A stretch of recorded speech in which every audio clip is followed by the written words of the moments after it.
நான் இன்னைக்கு பார்க்க போறது வஷ் லெவல் 2 அப்படிங்கிற ஒரு ஹிந்தி ஹாரர் த்ரில்லர் மூவி தாங்க. இது 2023 ரிலீஸ் ஆன வஷ் அப்படிங்கிற மூவியோட சீக்வல். போன வருஷம் கூட மாதவன், ஜோதிகா, அஜய் தேவ்கன்லாம் நடிச்சு சைத்தான்னு ஒரு மூவி ரிலீஸ் ஆச்சுல. மோஸ்ட்லி அந்த படம் எல்லாரும் பார்த்திருப்பீங்க. அது இந்த குஜராத்தி மூவியோட ரீமேக் தான். இந்த பார்ட்டை நீங்க டைரக்டாவும் பார்க்கலாம். ஆனா இது போன பார்ட் முடிஞ்சு 12 வருஷம் கழிச்சு அப்படியே கதை கண்டினியூ ஆகிறதால முதல் பார்ட்டோட கதை என்னங்கறத ரொம்ப சுருக்கமா பார்த்துடலாம். அதுக்கு முன்னாடி நீங்க இந்த சேனலுக்கு புதுசா இருந்தீங்கன்னா சப்ஸ்கிரைப் பண்ணிக்கோங்க. பக்கத்துல இருக்கிற பெல் ஐகான்ல ஆல் நோட்டிபிகேஷன் கிளிக் பண்ணிக்கோங்க. அப்படியே கீழ இருக்கிற ஹைப்ங்கிற ஆப்ஷனையும் கிளிக் பண்ணி விட்டீங்கன்னா இந்த வீடியோ இன்னும் நிறைய பேருக்கு போய் சேருங்க. அதர்வா, அவர் வைஃப், பையன், அவர் பொண்ணு ஆரியான்னு எல்லாரும் குடும்பத்தோட வீக்கெண்டுக்கு அவங்களோட கெஸ்ட் ஹவுஸ்க்கு கிளம்புறாங்க. வழியில பிரேக்ஃபாஸ்டுக்காக ஒரு சின்ன ஹோட்டல்ல நிப்பாட்டுறாங்க. எல்லாம் சாப்பிட்டு முடிச்சுட்டு பேமெண்ட்லாம் பண்ணிட்டு கடைசியா ஒரு டீயை குடிக்க 10 ரூபா டீக்கு அதர்வா 500 ரூபாய் நீட்டுறாரு. அது அங்க பக்கத்துல இருந்த பிரதீப்னு ஒருத்தர் பார்க்க சில்லற வச்சிருந்ததால அவர் இந்த டீக்கு காசு கொடுக்குறாரு. அப்படியே அது மூலமா அதர்வாவோட ஃபேமிலி கூட வந்து உட்கார்ந்தவரு அவங்க கூட பேச ஆரம்பிக்கிறாரு. அவன் சூனியக்காரன்னு தெரியாம இவங்களும் அவங்க கூட கேஷுவலா பேசுறாங்க.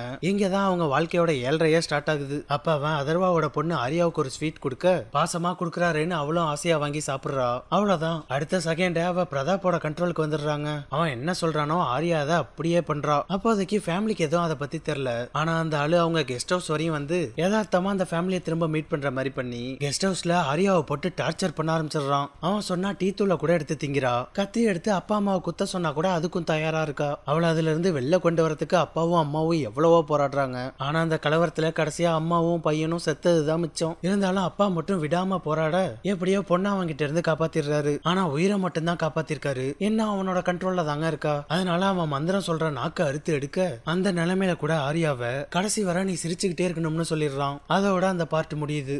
அப்படியே இப்ப செகண்ட் பார்ட்டோட ஓப்பனிங்ல ஒரு கேர்ள்ஸ் ஹையர் செகண்டரி ஸ்கூல்ல காட்டுறாங்க. ரொம்ப வளவலன்லாம் இழுக்காம ஸ்ட்ரைட்டா கதைக்குள்ள போயிடுறாங்கப்பா. பெரிய ஸ்கூலுங்கிறதால யாரும் லஞ்ச் கொண்டு வர தேவையில்லைங்க. அவங்களே ஸ்டூடெண்ட்ஸ் எல்லாருக்கும் ஹைஜீனா லஞ்ச் கொடுத்துருவாங்க. வழக்கம் போல எல்லா ஸ்கூல் மாதிரி இவங்களும் ஜாலியா கதை அடிச்சுக்கிட்டு சாப்பிட்டுட்டு இருக்காங்க. ஆனா எல்லாரும் அந்த சாப்பாட்டை சாப்பிட்டு முடிச்சோடனே அவங்களுக்கு என்னமோ பண்ண ஆரம்பிச்சிருதுங்க. அவ்வளவு நேரம் கேண்டீனே கலகலன்னு அவ்வளவு சத்தமா இருந்தது டக்குன்னு அப்படியே சைலண்ட் ஆயிடுது. பொண்ணுங்களும் ஏதோ ரன்னிங் ரேஸ் ஓடிட்டு வந்த மாதிரி நல்லா மூச்சு வாங்க ஆரம்பிச்சிடுறாங்க. அத கேண்டீன்ல இருக்கிற சர்வர் 2 பேரும் பார்த்துட்டு ஏன் திடீர்னு இடமே அமைதி ஆயிட்டுன்னு முழிச்சிட்டு இருக்க திடீர்னு அங்க இருந்த ஒரு பொண்ணு மட்டும் மயங்கி கீழே விழுந்துடுது. அப்பதான் அங்க ஒரு புது கேரக்டர் என்டர் ஆகுறான். ஆனா அது யாருங்கறத நமக்கு காட்ட மாட்டாங்க. வந்தவன் உட்கார்ந்திருக்க 10 பொண்ணுங்களை மட்டும் எழுப்பி விட்டு அவங்க எல்லாரோட பேரையும் கேட்க வரிசையா அந்த பொண்ணுங்களும் அவங்களோட பேரை சொல்லுதுங்க. அவங்க கிட்ட நீங்க இனிமே நான் சொல்றத மட்டும் தான் கேட்கணும்னு சொல்ல அவங்களும் பயத்துல ஓகே சார்னு சொல்றாங்க. அதே நேரம் லஞ்ச் முடிஞ்சதால டீச்சர்லாம் அவங்க கிளாஸுக்கு போக அங்க பார்த்தா ஒரு ஸ்டூடெண்ட்ஸையும் காணும். எங்க லஞ்ச் முடிஞ்சு ஒரு ஸ்டூடெண்ட்ஸையும் காணும்னு முடிச்சிட்டு இருக்க அவ திடீர்னு ஒரு பொண்ணு மாடியில இருந்து கீழே விழுந்துடுதுங்க. என்ன ஏதோ கீழே விழுந்த மாதிரி இருக்குன்னு 2-3 டீச்சர் வெளில வந்து பார்க்க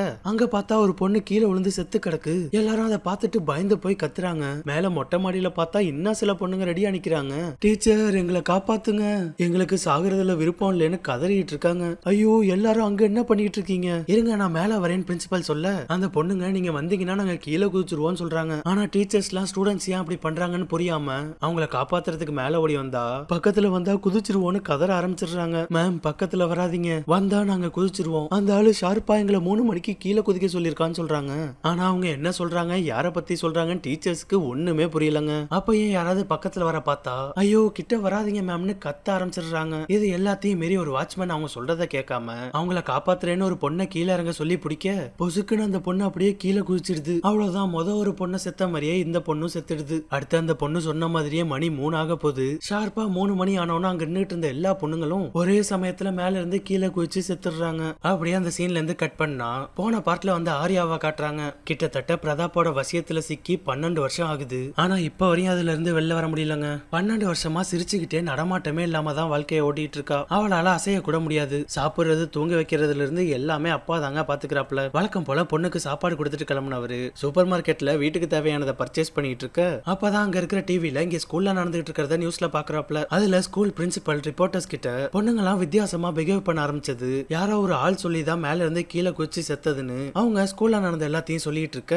அதை பார்த்தோன்னே ஹீரோவுக்கு ஒரே பதட்டம் ஆயிடுது. அந்த நியூஸ பார்த்தோன்னே வேக வேகமா கடையில இருந்து கிளம்பிடுறாரு. எவ்வளவு வேகமா எங்க போறாருன்னு பார்த்தா நேரா வீட்டுக்குள்ள வந்து வேக வேகமா ஒரு ரூம்குள்ள போறாரு. அங்க பார்த்தா உள்ள பிரதாப் கிடக்காங்க. பொண்ணோட வாழ்க்கையை நாசம் பண்ணதால அவனை 12 வருஷமா இங்கதான் வச்சு கொடுமை பண்ணிட்டு இருக்காரு. அவன் கிட்ட உன்ன மாதிரி இன்னும் எத்தனை பேர் இருக்கீங்க, உனக்கு தெரிஞ்ச மாதிரி வசியம் பண்ற வித்த வேற யாருக்கும் தெரியுமான்னு கேட்க அவனுக்கு யாரு வந்திருக்காங்கிறது புரிஞ்சிடுது. நாக்க கட் பண்ணிட்டதால பேச வர முடியாதா, அதனால நக்கலா சிரிக்க ஆரம்பிச்சிடுறான். அதுலயே அதர்வாக்கு இது அவனோட ஆளுதாங்கிறது புரிஞ்சிடுதுங்க. அதே நேரம் திரும்ப இப்ப ஸ்கூல காட்டுறாங்க. கேண்டீன்ல சாப்பிட்டுட்டு இருக்கும்போது ஒரு பொண்ணு மேல சாம்பார் ஊத்திட்டதால யூனிஃபார்ம் வாஷ் பண்ண போனதுல அந்த ஒரு பொண்ணு மட்டும் வசியத்துல இருந்து தப்பிச்சிட்டு அதுகிட்ட என்ன நடந்துச்சுன்னு கேட்டா, நான் ட்ரெஸ்ஸை கிளீன் பண்ண போன கேப்ல என்னென்னமோ நடந்துருச்சு, எனக்கு எதுவும் தெரியாதுன்னு அழுக ஆரம்பிச்சிடுது. அதோட ஸ்கூல்ல இருக்கிற டீச்சர்ஸ்க்கும் இங்க என்ன நடந்துட்டு இருக்குன்னு ஒண்ணுமே தெரியல. சிசிடிவி செக் பண்ணி பார்த்தாலும் அதுலயும் ஒரு லீடும் கிடைக்க மாட்டேங்குது. அதனால நேரா ஸ்டூடெண்ட்ஸ் கிட்டே விசாரிப்போம்னு வராரு. ஆனா அங்க ஒருத்தரும் வாயை திறக்க மாட்டாங்க. அப்ப அதுல ஒரு பொண்ணு மட்டும் ஏஞ்சி வந்து இன்ஸ்பெக்டர் கிட்ட, உங்ககிட்ட அங்கிள் ஒரு விஷயம் சொல்ல சொன்னாருன்னு சொல்றா.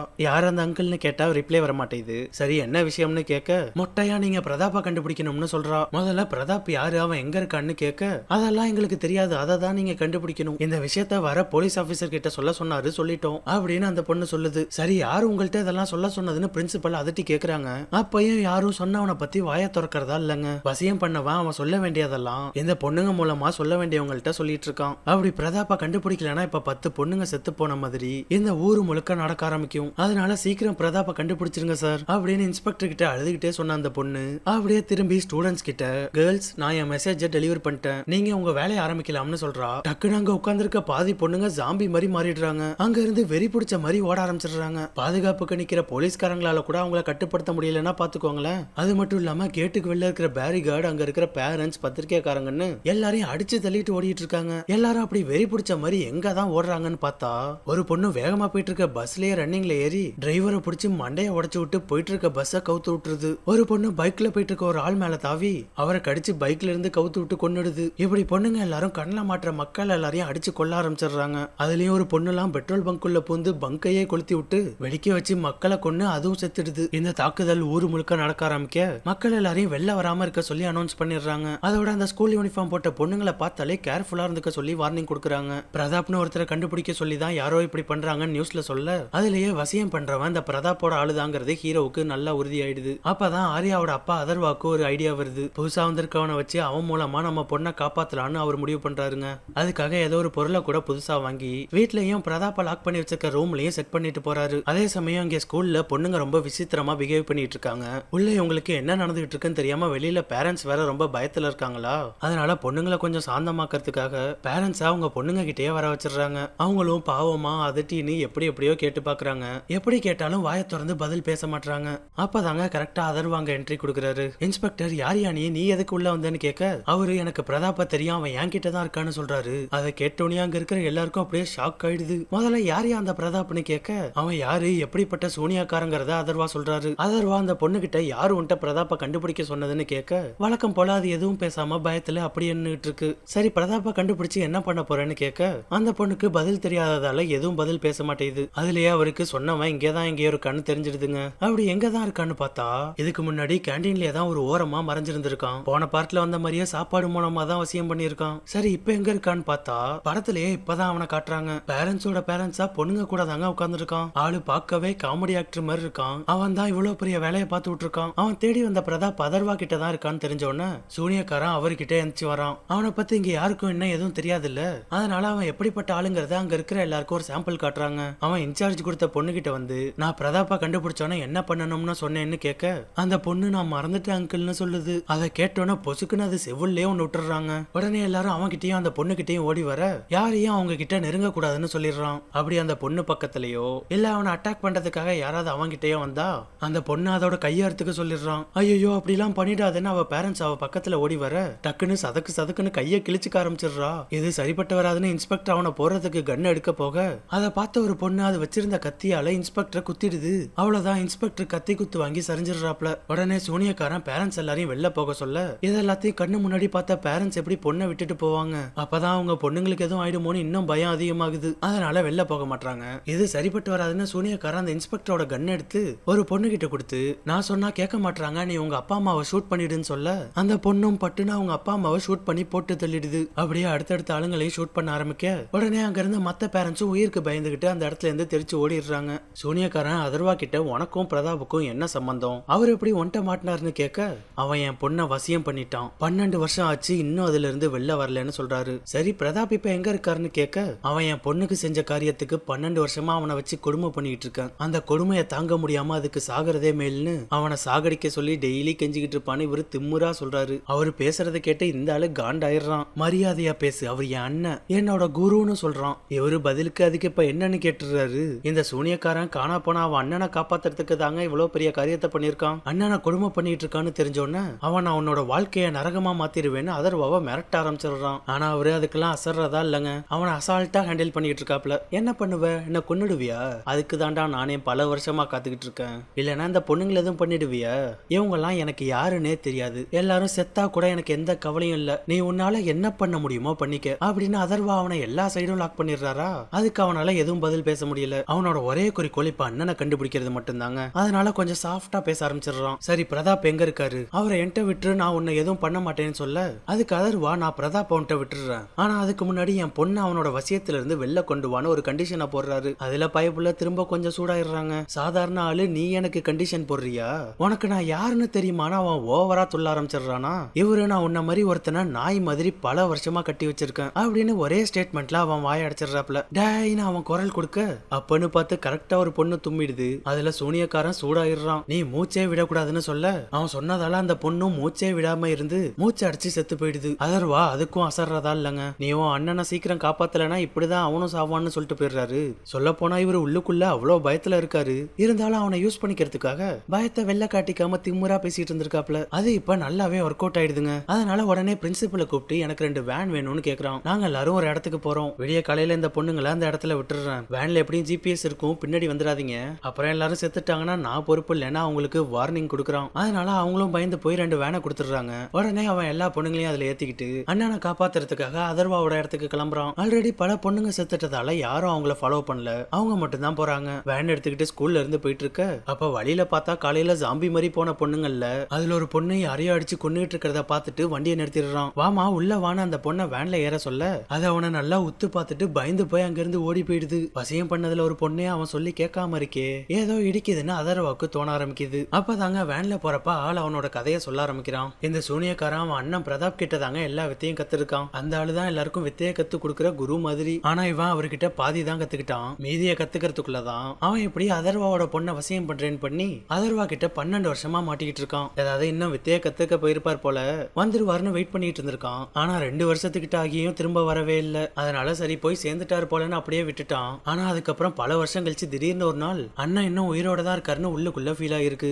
ஆனா எங்க இருக்காருன்னு தெரியாதே. சரின்னு அவரை கண்டுபிடிக்கிறதுக்காக ரா பகலா தேடிட்டு இருந்திருக்கான். ஆனா எங்கேயும் கிடைக்கலையா. அதான் அவரை கண்டுபிடிக்கிறதுக்காக வேற என்ன பண்றதுன்னு தெரியாம இப்படி ஒரு வேலையை பார்த்து விட்டுருக்கான். முக்கியமா அண்ணன் கிட்ட மீதி வித்தைகளை அவன் கத்துக்கணும். அதுக்கு தாங்க இப்படி அண்ணனை வெறி கொண்டு தேடிட்டு இருக்கான். சரி, இப்ப குறிப்பா இவன் எதுக்காக பொண்ணுங்களை வசியப்படுத்திருக்கான்னு பார்த்தா பொண்ணுங்களை விட ஆம்பளை தான் சக்தி வாய்ந்தவன் நிரூபிக்கிறதுக்காக பொண்ணுங்களை வசியப்படுத்திருக்கான். சரியான ஆர்வ கோளாறு சூனியக்காரனா இருப்பான் போலங்க. இப்படியே அவனோட கதையை பேசிக்கிட்டே அதர்வாவோட வீட்டுக்கு வந்து சேர்ந்துடுறாங்க. எதுக்கும் ஒரு சேஃப்டிக்காக பாதி பொண்ணுங்களை அவன் கூட உள்ள கூப்பிட்டுக்கிட்டு மீதி பேரை வீட்டை சுத்தி வெள்ளையே காவலுக்கு நிக்க வச்சுட்டு யாராவது வந்தா மர்கையா பண்ணிடுங்கன்னு சொல்லிட்டு போறான். அதர்வா அவனை உள்ள அழைச்சிட்டு வந்தோடனே பொண்ணை முதல்ல அவன்கிட்ட காட்டுறாரு. அவ 12 வருஷமா சிரிச்சுக்கிட்டே இருக்கிறத பார்த்து அவனுக்கே ஷாக் ஆகுது. அதோட இந்த வித்தைய அண்ணன் கிட்ட கத்துக்கணும்னு பயங்கர எக்ஸைட் வேற ஆயிடுறாங்க. அடுத்து அண்ணனை அடைச்சு வச்சிருக்க ரூம் கழிச்சிட்டு வர அங்க பிரதாப் நொந்து நூடுல்ஸ் ஆகி கிடக்கான். அண்ணனை அந்த நிலைமையில பார்த்தோன்னா சூனியக்காரன் வெறி ஆயிடுறான். என்னடா என் அண்ணனை இப்படி கொடுமை பண்ணி வச்சிருக்க, நான் நினைச்சா உன்னையும் அவன் பொண்ணையும் காலி பண்ணிட முடியும் அப்படின்னு மிரட்ட ஆரம்பிச்சிடுறான். அதுல அதர்வாக்கு லைட்டா பயம் வந்துடுது.